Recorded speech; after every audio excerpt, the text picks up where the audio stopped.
ഈ ഏരിയ അങ്ങനത്തെ ഒരു ഏരിയ ആണ്. ഇവിടെ ലൂട്ട് ഡാൻസ് ഒക്കെ ഉള്ള സ്ഥലങ്ങളുണ്ട് ബാക്ക്ഗ്രൗണ്ട് കാണുന്നത്. ലൂട്ട്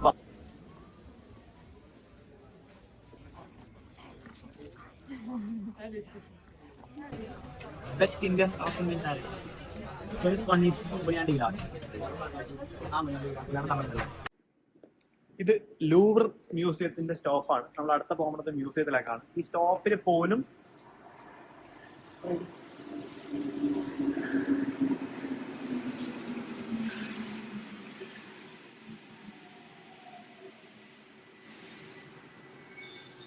ഈ സ്റ്റോപ്പിൽ പോലും കൾച്ചേഴ്സ് ആണ്. ഓരോ നോക്കിക്കോ, അങ്ങനെ എല്ലാ സ്ഥലത്തും ഒരു സർട്ടൻ ഡിസ്റ്റൻസ് വെച്ചിട്ട് ഇങ്ങനെ സ്കൾപ്ചർ വെച്ചിട്ട് ആ ഒരു മൂഡ് ഉണ്ടാക്കാണ്, ആ വൈബ് ഉണ്ടാക്കാണ്. അതുപോലെ നമ്മൾ നേരത്തെ പോയ ഐഫിൽ ടവറിന്റെ സൈഡിലുള്ള ട്രെയിൻ പോകുമ്പോൾ ആ ഒരു വ്യൂ ഉണ്ടല്ലോ, അതൊന്ന് ട്രെയിൻ സ്ലോ ആക്കിയിട്ട് ആ വ്യൂ നമുക്ക് മാക്സിമം എൻഹാൻസ് ചെയ്യും. എന്താല്ലേ, 55 മില്യൺ പൗണ്ടാണ് ഇവിടെയുള്ള ടോട്ടൽ ആർട്ട് വർക്കിന്റെ ഏകദേശമായിട്ടുള്ള വാല്യൂ ആയിട്ട് കണക്ക് കൂട്ടപ്പെടുന്നത്. അതിന്റെ ഒരു വാല്യൂ ഒന്ന് ചിന്തിച്ചു നോക്കി. ഈ ലൂവർ മ്യൂസിയത്തിന്റെ ഒരു മിനിയേച്ചർ ലൂവർ മ്യൂസിയം എന്ന് പറഞ്ഞാൽ അബുദാബിയിൽ ഒന്ന് സ്റ്റാർട്ട് ചെയ്തിട്ടുണ്ട്. പക്ഷെ ഇത്രയും ഫേമസ് ആയ ആർട്ട് വർക്കുകളൊന്നും അല്ല. ഇത് ഭയങ്കര വലിയൊരു സംഭവമാണ്. കാരണം 15 ഏക്കറിൽ കവിഞ്ഞു കിടക്കുന്ന, അതും സെൻട്രൽ പാരീസിൽ 15 ഏക്കർ. തൊട്ടടുത്ത് തന്നെയാണ് ഐഫിൽ ടവർ. ഐഫിൽ ടവർ നമുക്ക് നടന്നു വരാനുള്ള ദൂരം മാത്രമേ ലൂവർ മ്യൂസിയത്തിലേക്കുള്ളൂ. ഇത് ഭയങ്കര വാല്യൂബിൾ ആയിട്ടുള്ള സംഭവമാണ്. അതിന്റെ ഒരു എൻട്രൻസ് കണ്ടോളൂ. ഇതാണ് ഈ എൻട്രൻസ്. നമ്മൾ ഒരുപാട് ഫോട്ടോയിലൊക്കെ കണ്ടിട്ടുണ്ടാവും. ഈ എൻട്രൻസിന്റെ 800-ൽ പരം വർഷം പഴക്കമുള്ള ഈ മ്യൂസിയം, ഈ എൻട്രൻസ് തുടങ്ങിയപ്പോൾ തന്നെ ഉള്ളതല്ല. 1983-ലോ മറ്റോ ആണ് ഈ 15,000 ആൾക്കാരൊക്കെ ഡെയിലി ഇവിടെ വന്നു പോകും. അപ്പൊ അവരെ അക്കോമഡേറ്റ് ചെയ്യാൻ വേണ്ടിയിട്ട് അത്രയും വലിയൊരു എൻട്രൻസ് വേണം എന്നുള്ളൊരു തീരുമാനത്തിൽ ഗവൺമെന്റ് ഒരു കൊട്ടേഷൻ വിളിച്ചു. ആരാണ് ഏറ്റവും ബെസ്റ്റ് ഡിസൈൻ വരുന്നത് അവരുടെ ഡിസൈൻ അക്സെപ്റ്റ് ചെയ്യാന്നായിരുന്നു ആ കൊട്ടേഷനിൽ ഇത് സംഭവം.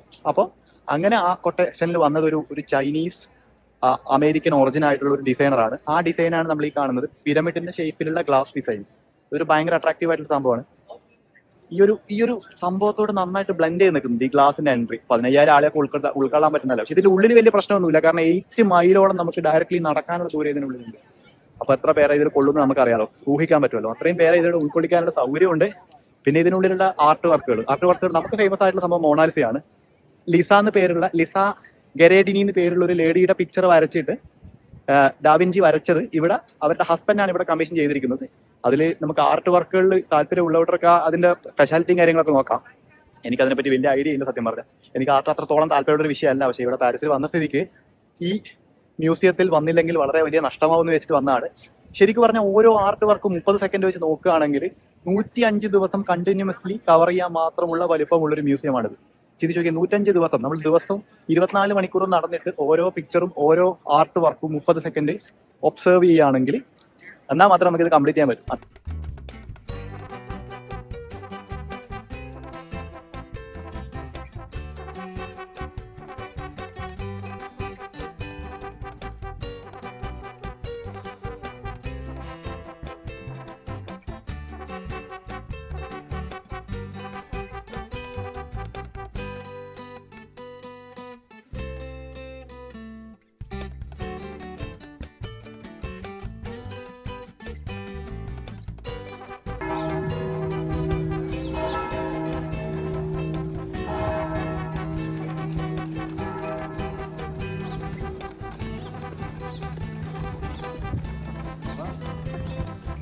അപ്പോൾ നമ്മൾ പാരീസിലെ ഏറ്റവും ടോപ്പ് പ്ലേസുകളിൽ ഒന്നാണുള്ളത്. സാക്രഡ് കോർ എന്ന് പറയുന്ന ഒരു ചർച്ചാണ്. ഈ ചർച്ചാണ് എൻ്റെ ബാക്ക്ഗ്രൗണ്ടിൽ കാണുന്നത്.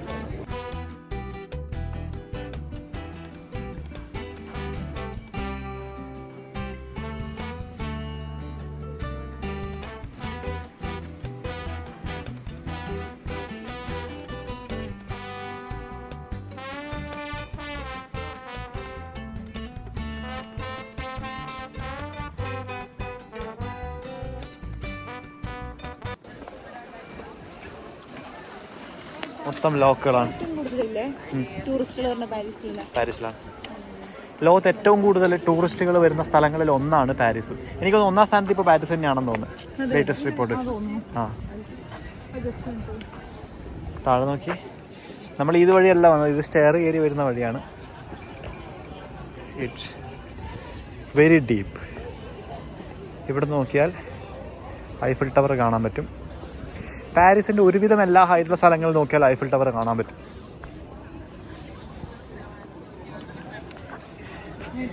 ഈ കാണുന്നതാണ് ഐഫിൽ ടവർ. താഴെ മൊത്തം പട്ടികളാണ്.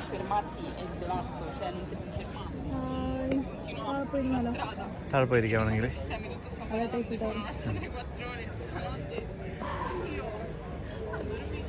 ഈ കാണുന്നതാണ് സെറ്റപ്പായിരുന്നല്ലേ. പ്രാവുകൾക്ക് നിൽക്കാൻ വേണ്ടിയിട്ടുള്ള കൂടൊക്കെ ഇവർ കൃത്യമായിട്ട് ഉണ്ടാക്കി കൊടുത്തിട്ടുണ്ട്. ഇതിപ്പോൾ സൂര്യൻ അസ്തമിച്ചു, പക്ഷെ അത്ര ഒരു ലൈറ്റ് ക്ലൗഡിയാണ്. ഇതേ ഒരു വിൻറ്റേജ് കാറൊക്കെ കാണുന്നത്.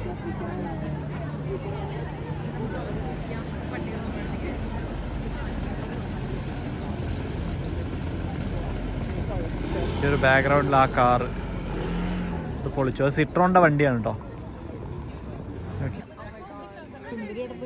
സുന്ദരി അതാ സുന്ദരി അതാ.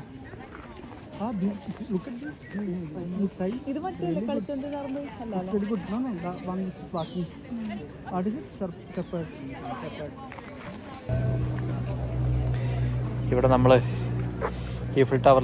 ഐഫിൽ ടവറിൽ കണ്ടതുപോലെയുള്ള കുറെ ലോക്കുകളുണ്ട്. ഇതാണ് പാരീസിന്റെ ഫുൾ വ്യൂ. ഇത് പാരീസിന്റെ വ്യൂ അല്ല, അപ്പുറം കാണുന്നതാണ് പാരീസിന്റെ വ്യൂ.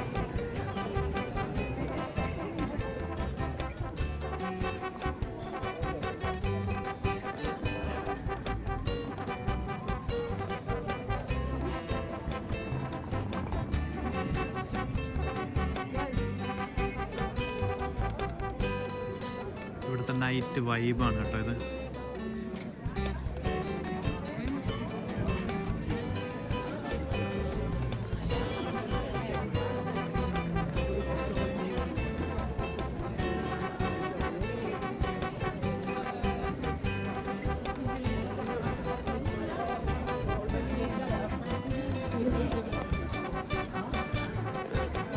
അറിയോ ഏറ്റവും ഇഷ്ടപ്പെട്ട കാര്യം എന്താ?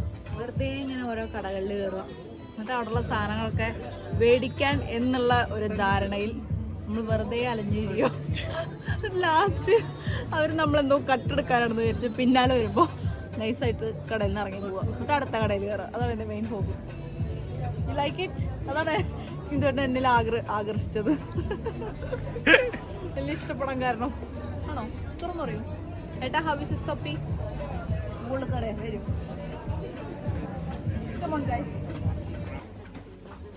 സോപ്പാണ്, €1 ആണ്. രസറിയോ?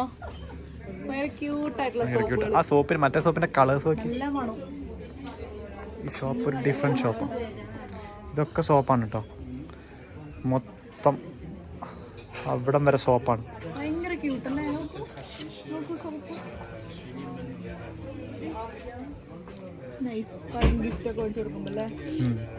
നൈസായിരുന്നല്ലേ? അത് ഗിഫ്റ്റ് കൊടുക്കാൻ അടിപൊളിയാ. €9. നോക്കൂ നമ്മുടെ സോപ്പ് പെട്ടി പോലെ. ഭയങ്കര ക്യൂട്ടല്ലേ? ഭയങ്കര ക്യൂട്ട്. ഇപ്പോഴും കേട്ടോ ഒരുപാട് മേക്കപ്പ് സാധനങ്ങളും മറ്റും. ഈ പാരീസിലെ ഏറ്റവും ടോപ്പായ ഹൈറ്റുള്ള സ്ഥലത്തുള്ള ചെറിയ ഇങ്ങനത്തെ ഷോപ്പുകൾക്ക് എന്താ പറയാ? സോവനിയർ ഷോപ്സോ? സോവനിയർ കേട്ടോ. സോവനിയർ എന്ന് പറഞ്ഞു കഴിഞ്ഞാൽ മറ്റേ ഇതൊക്കെ ഫ്രിഡ്ജിനായിട്ട് പറഞ്ഞ സാധനങ്ങളൊക്കെ ഉള്ളതല്ലേ. ഇവിടെ നോക്കി പാത്രങ്ങളൊക്കെ നോക്കി.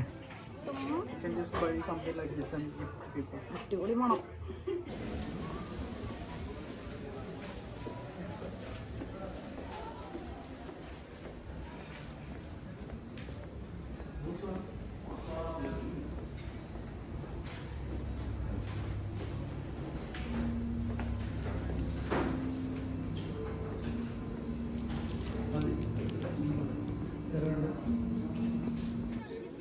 ഈ ഷോപ്പ് ഭയങ്കര ഫേമസ് ആയിട്ടുള്ള ഷോപ്പാണ്.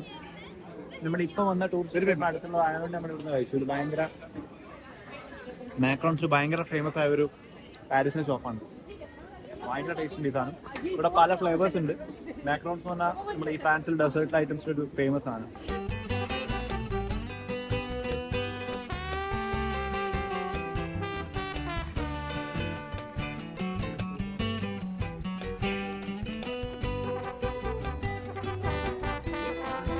ഇവരൊക്കെ എൻ്റെ ബാക്ക്ഗ്രൗണ്ടിൽ കാണുന്നത് ഇവരൊക്കെ സ്ട്രീറ്റിൽ വരക്കുന്നവരാണ്.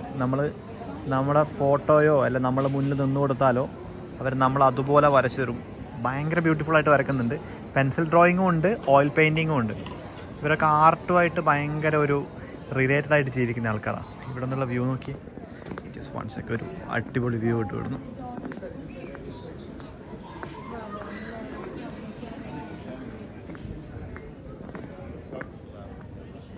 ഇവിടുന്ന് സിറ്റിയുടെ ഒരു വ്യൂ ഉണ്ട്. ഇതൊരു ഒരു ഭയങ്കര വൈബുള്ളൊരു സ്ഥലമാണ്. സിറ്റിയുടെ വ്യൂ, അപ്പുറത്ത് നമ്മൾ ചിത്രങ്ങളൊക്കെ വരയ്ക്കുന്ന പോർട്രേ ചെയ്യുന്നുണ്ട്. പിന്നെ അവിടെ ഫുഡ്, വൈൻ, ഒരു ഭയങ്കര കോംബോ ആണ്. ഇപ്പം നമ്മൾ താഴേക്ക് പോവാണ്. ഒരു റോപ്പ് വേ ഉണ്ട്. എന്നാൽ ഞാൻ പറഞ്ഞ ട്രാവൽ കാർഡ് ഉണ്ടെങ്കിൽ നമുക്ക് ഇവിടെയും എൻട്രി കിട്ടും. ജസ്റ്റ് ടാപ്പ് ചെയ്താൽ മതി. നമ്മൾ മെട്രോയിലൊക്കെ ടാപ്പ് ചെയ്യുന്ന പോലെ ടാപ്പ് ചെയ്തിട്ട് കയറി. ഇതിലാണ് നമ്മൾ വന്നത് കേട്ടോ. ഒരു മറ്റേ ആ റോപ്പ് കാറൊക്കെ പോലെ അവിടെ നിന്നാണ് നമ്മൾ ആ മുകളിൽ നിന്നാണ് കയറി വന്നത്. ഇത് ഇവിടുത്തെ ഒരു ഡാൻസ് ബാറാണ്. ഈ ഏരിയ അങ്ങനത്തെ ഒരു ഏരിയ ആണ്. ഇവിടെ ന്യൂഡ് ഡാൻസ് ഒക്കെ ഉള്ള ഒരു സ്ഥലമാണ് എൻ്റെ ബാക്ക്ഗ്രൗണ്ടിൽ കാണുന്നത്. Nude bar, dance bar. Area മൊത്തം ഒരു കളർഫുൾ ആയിട്ടുള്ള റെഡ് കളറിലുള്ളൊരു ഏരിയ ആണ്. Very costly place. ഈ സംഭവം ഭയങ്കര കോസ്റ്റ്ലി ആയിട്ടുള്ള സംഭവമാണ്. ഈ വലിയ സെലിബ്രിറ്റീസ് ഒക്കെ വന്നിട്ട് ഡാൻസ് കാണുന്ന, അതുപോലത്തെ ഹെവിലി പെയ്ഡ് ആയിട്ടുള്ള പെർഫോമൻസും കാര്യങ്ങളൊക്കെ നടക്കുന്ന സ്ഥലമാണ് ഇത് നമ്മുടെ ബാക്ക്ഗ്രൗണ്ടിലുള്ളത്.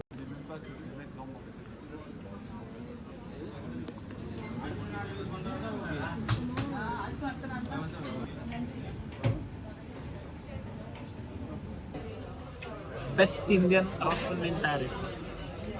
First one is Munyandi Village. ആ മുനിയാണ്ടി വിലാസിലാണ് നമ്മളിന്നുള്ളത്. നല്ല അടിച്ച കുത്തുപൊറോട്ടയും ബീഫും ചിക്കനും ചായയും. നല്ല ഫുഡാണ്, വളരെ നല്ല ഫുഡ് അല്ലേ മണി? ഫുഡ് എങ്ങനെയുണ്ട്? അടിപൊളി ഫുഡ്. കഴിച്ച ഫുഡൊക്കെ ഇന്ന് ഗംഭീര ഫുഡായിരുന്നു. എൻ്റെ അഭിപ്രായത്തിൽ പാരീസ് എന്ന് പറഞ്ഞാൽ ഫുഡിൻ്റെ കാര്യത്തിലൊരു ബുദ്ധിമുട്ടുണ്ടാവും എന്ന് തോന്നുന്നില്ല. വളരെ നല്ല ഫുഡ്. ഈ ഷോപ്പും ഒരു നൊസ്റ്റാൾജിയ തമിഴ്നാട് ഫീലൊക്കെ കിട്ടുന്ന പോണ്ടിച്ചേരിയാണ് ഇവർ. ഈ പോണ്ടിച്ചേരി മാഹിയിലുള്ളവർക്ക് കൂടുതലായിട്ടും ഫ്രഞ്ച് അറിയുന്നതുകൊണ്ട് അങ്ങനെയുള്ളവരാണ് ഇവിടെ കൂടുതലായിട്ട് ഉള്ളത്. തമിഴ്നാടല്ല, ഇവർ കൂടുതലും പോണ്ടിച്ചേരി മാഹി സെറ്റപ്പാണ്. പക്ഷേ ഫുഡ് വാസ് അമേസിങ്.